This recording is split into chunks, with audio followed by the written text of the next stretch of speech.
Students, in this video we can see about enema administration. First we can see the definition. An enema is an introduction of fluid into the lower bowel through the rectum for the purpose of cleansing or to introduce medication or nourishment. Next we can see about the purpose of enema. First one is to soften the hard fecal matter and treat constipation. Next is to administer medication, fluid and nutrients. Next is to protect the mucous membrane, that is to protect and soothe the mucous membrane and relieve from inflammation, and to destroy the intestinal parasite, to relieve gaseous distension, to stimulate a person in shock or collapse, and to reduce the temperature in case of hypothermia or heat shock, to reduce the temperature, and for diagnosis and for giving anesthesia. You can see the classification of enema. Enema is broadly classified into evacuant enema and retained enema. In evacuant enema, the enema is used to evacuate the bowel content, that is feces and flatus. It is again classified as simple enema, medicated enema and cold enema.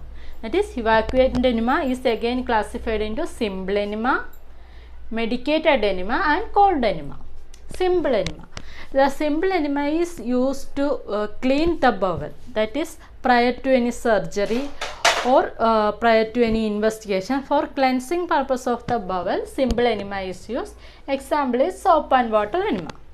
Next is medicated enema. Medicated enema, first one is oil enema, that is it is used to soften the fecal matter and improve defecation, that is usually olive oil is used. Next is purgative enema. Purgative enema is used to improve the bowel movement and thereby improving defecation or relieving constipation, that is glycerin is used for purgative enema. Next is astringent enema. Astringent enema is used to check bleeding, bowel bleeding, that is tannic acid is used as astringent enema. Next is antihelminthic enema. It is used to destroy the intestinal parasites or worms and expel them. The example is hypertonic saline.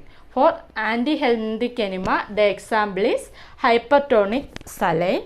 And the next one is carbonated enema. This is used to reduce the bowel gaseous distension. An example is turpentine. And the third one is cold enema. Cold enema is used to treat for hyperthermia and also heat shock. So, evacuant enema is classified into simple enema, medicated enema and cold enema. The medicated enema is again classified into oil enema, purgative enema, astringent enema, antihelminthic enema and carbonated enema. Then the next classification, that is retained enema. Retained enema is a type of enema in which the enema content is retained in the body for a period of time, and it is again classified into stimulant enema, nutrient enema, emollient enema, sedative enema and anesthetic enema. Stimulant enema. Stimulant enema is used to stimulate a patient in shock or collapse. Example is black coffee enema.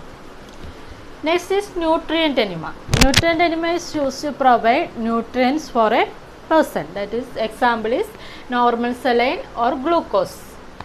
Next is emollient enema. Emollient enema is used to check diarrhea and also to relieve inflammation of the bowel mucosa. Example is starch. Sedative enema. Sedative enema is used for sedation and or to induce sleep.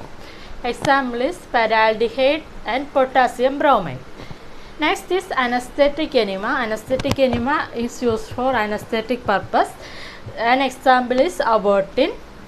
So, retained enema, it is a type of enema that is retained in the person's body for a definite period of time.